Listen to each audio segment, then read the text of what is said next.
आप देख रहे हैं खबर विस्तार और मैं हूं आपके साथ अदिति। रीवा जिले से एक चौंकाने वाला मामला सामने आया है, जहां एक युवती पर एक युवक को प्यार के जाल में फंसाकर लगभग 80 लाख रुपए की ठगी, फिर फर्जी छेड़खानी का केस और बाद में किसी दूसरे युवक से चोरी छिपे सगाई करने का आरोप है।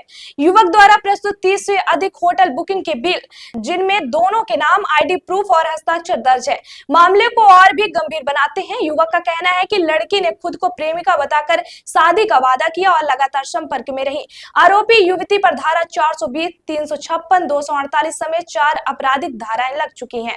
एफआईआर के बाद आरोपी ने हाई कोर्ट जबलपुर में राहत की याचिका दाखिल की, जहां केस अभी लंबित है। युवक ने मीडिया के सामने 2 ऑडियो रिकॉर्डिंग सार्वजनिक की, जिनमें युवती द्वारा शादी के वादे और प्रेम भरी बातचीत को सुना जा सकता है। बात क्यों दी थी आप? आवाज ये हाँ, अब अच्छी आई। मैं इसलिए ऐसा पूछा, मान लीजिए कभी दोबारा मन करे तो मैं अच्छे से ध्यान तो रखूं। ये क्या कर रही हैं? बताऊं? हाँ, आप पानी पी लीजिए, रुकिए। आप सच बताएंगे तो मैं भी आपकी कसम अच्छी चीज बताऊंगा। मुझे आपके साथ रहना ही बड़ी अच्छा लगता है बहुत। हाँ, बताइए। संडे तक मम्मी को बैठा के अच्छे से सब बात कर सकती हैं कि नहीं? हाँ, क्या बात करनी पड़ेगी, क्या क्या बोलना पड़ेगा? और सच में अगर रहना है, शादी का मन है और लगता है सही है, दोनों लोग आगे जाना है, ये सब चीजें भूल कर हटा के, तो फिर संडे को मम्मी से बात कर लीजिए। बात यही करनी है कि देखिए हम लोग इतने दिनों से बात कर रहे थे, एक दूसरे को पसंद कर रहे हैं। हाँ यार, पर इसके लिए थोड़ा सा टाइम दीजिए ना मुझे प्लीज। देखिए आप ये बताइए, मैं पिछले 1 महीने से डिस्टर्ब हूँ? मैं उससे ज्यादा हूँ। क्या क्या कर रही हो? कुछ नहीं, याद आ रही थी कि बहुत ज्यादा। ऐसे डर लग रहा था। काम हो गया? आपका? हाँ कब करेंगे तुम? शाम को? हाँ। बताइए। अब कब निकलोगी वहां से? कुछ क्लियर नहीं है। ठीक। क्या कर रहे हैं? गेस्ट आए हैं? हम उससे शादी अपना करेंगे क्या? क्यों करूंगी? पक्का? चलिए ठीक है, फिर रात को लगाइएगा। युवक का वादा है कि यह समाज के लिए एक चेतावनी है और यह इस मामले को अंतिम सांस तक लड़ने का संकल्प ले चुका है। युवक ने कहा, अगर मेरे साथ कुछ भी होता है तो पूरा जिम्मा आरोपी और उसके परिवार पर होगा। इस पूरे मामले में पीड़ित का क्या कुछ कहना है, सुनते हैं। किस विषय पे लेके आप जवाब कर रहे हैं, किस तरह का ये विषय है? मेरा विषय पुराना है। एक जनवरी में रीवा में एक मामला हमारा आया हुआ था, जिसमें 80 लाख रुपए की हमारी ठगी की गई थी। फिर उसमें विधिक राय ली गई। राय लेने के बाद एफआईआर होती है। एफआईआर होने के बाद काउंटर पे हमारे ऊपर ज़बरदस्ती एक मुकदमा थोपा जाता है। मुकदमा जो था वो एक तरह से फेक था। उसकी जांच हुई। जांच होने के बाद उसकी पुलिस अधीक्षक के यहाँ से रिपोर्ट आई। रिपोर्ट में आप फेक जिसने मुकदमा करवाया, एक लड़की थी। लड़की भी उस जगह पर उपस्थित नहीं थी। उसने अपने बहन का नाम लिखवाया, वो भी उपस्थित नहीं थी, ना ही कोई वहाँ पे था। फिर उसकी हमने आरटीआई के माध्यम से सारे जो डिटेल्स थे, सारे जो पेपर्स थे, हमने निकलवाए, पुष्टि किया।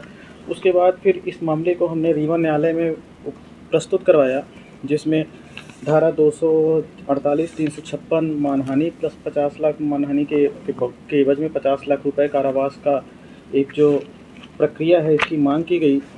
और इसको बताना चाहूँगा, देख सकते हैं ये 5/2 की शिकायत थी और ये एफआईआर के बाद काउंटर पे हुई।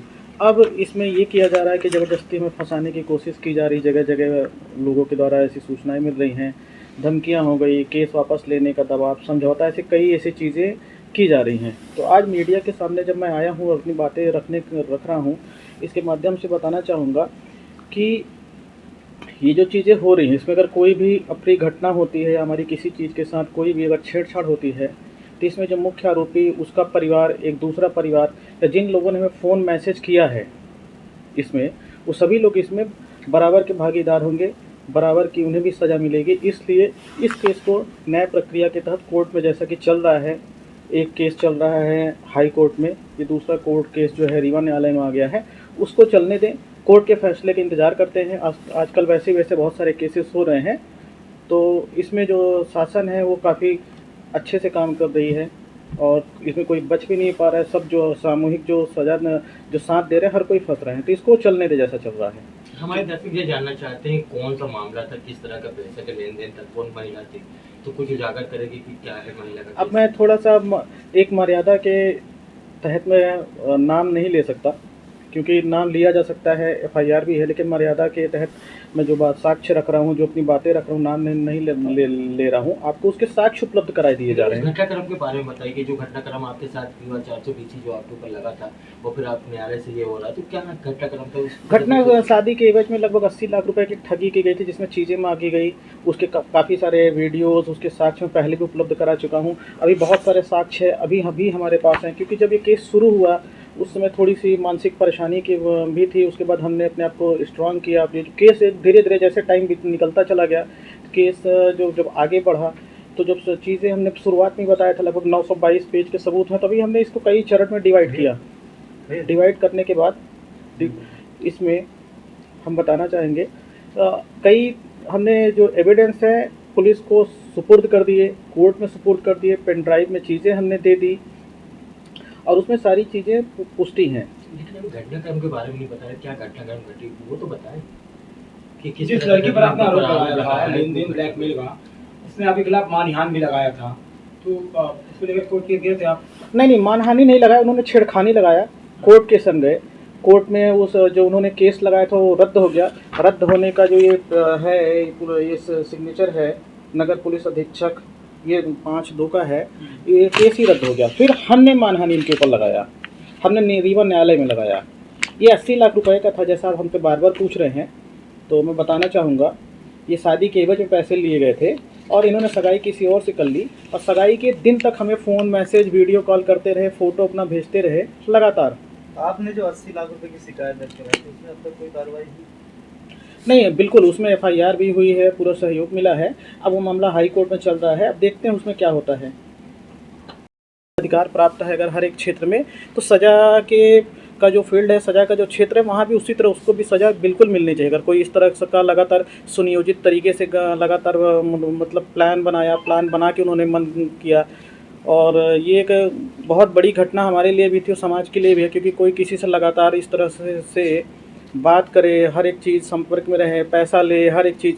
बहनों ने पैसा लिया, उनके भी बताना चाहूँगा, उनके भी सारे एविडेंस हैं, उन्होंने कब कब पैसे मांगे, जैसे पार्सल आ रहा है, सैंडल का पैसा हो गया, हुडी का पैसा हो गया, ऐसे बहुत सारी चीज़ें। अभी हमने वो चीज़ें साक्ष्य इसलिए नहीं लाए हैं क्योंकि अभी हमें नहीं लगता उसकी कोई ज़रूरत हो, क्योंकि हमने जो भी साक्ष्य यहाँ दिए हैं उसके लिए मैं आपको कहना चाहूँगा 100% सर्टिफाइड हैं, कहीं कोई भी फेक नहीं, कोई एडिटेड नहीं है, क्योंकि हम ऐसी गलती नहीं कर सकते कि जिसमें हमें खुद कोई परेशानी खुद की चीज़ों से उठाना पड़े।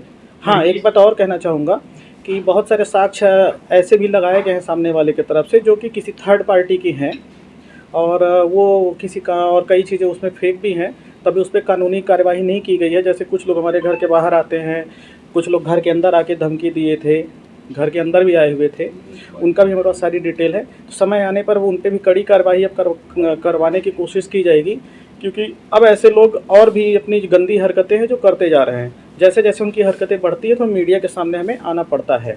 मानते हैं कि आपके शादी के पहले जो 80 लाख का घोटाला हुआ और नहीं पता चलता आपको, तो आज आपकी भी बॉडी मिलती कहीं पे, तो क्या आपके मन में ये लगा है कि चलो शादी के पहले ये सब हुआ? जी, अभी इस बारे में मैं अब नहीं कह सकता, कि बस ये है कि भगवान ने बचा लिया, इतना ज़रूर कह सकते हैं। और एक और संदेश देना चाहूँगा कि हमारे हमारे मित्र हैं और भी लोग हैं, उनके बारे में गलत बोला जा रहा है, किसी के पेपर्स भी लगाए गए हैं, तो बताना चाहूँगा उससे कुछ नहीं होने वाला। अगर उन पेपर्स से कुछ नहीं होने वाला, अगर उनके पारिवारिक सदस्यों के अगर पेपर्स लगा देंगे, और उसमें कुछ लोग ऐसे हैं जो बेल पर भी है, तो बेल भी कैंसिल हो सकती है। कई ऐसे लाइसेंस हैं जो कोई निरस्त हो सकते हैं, इसलिए उनको ये चेतावनी समझे या समझाइश कि गलत हरकतें न करें, कानून की जो एक प्रक्रिया है उसका पालन करते हुए इस केस को लड़ें। एक टूक सवाल, एक और सवाल सिर्फ ये, नीला ड्रम और बॉडी, इसमें आपका क्या कहना है? हाँ, नीला ड्रम और बॉडी जो आप कह रहे हैं, ये तो हमारे साथ नहीं हुआ है। हाँ, इतना ज़रूर, जो हमारे पास बहुत सारे फ़ोन मैसेज जगह जगह से लोग आ रहे हैं, हमें अधिवक्ताओं ने बहुत मदद किया, यहीं के नहीं प्रदेश स्तर से हमें बहुत सारी मदद मिली है, जो कि एक जायज़ प्रक्रिया की तहत मिली है। वो तो मैं यही कहना चाहूँगा, इस तरह की घटनाएं अगर हो रही हैं तो समाज में हम आप हों कोई भी हो, सबको सामने आकर इस लड़ाई को लड़ना चाहिए। न्याय हित में अब ये ज़रूरी हो चुका है। अभी आप जिस लड़की के द्वारा आपके ऊपर अभी शिकायत कराई गई, उनका और आपकी प्रेमिका के बीच क्या संबंध है?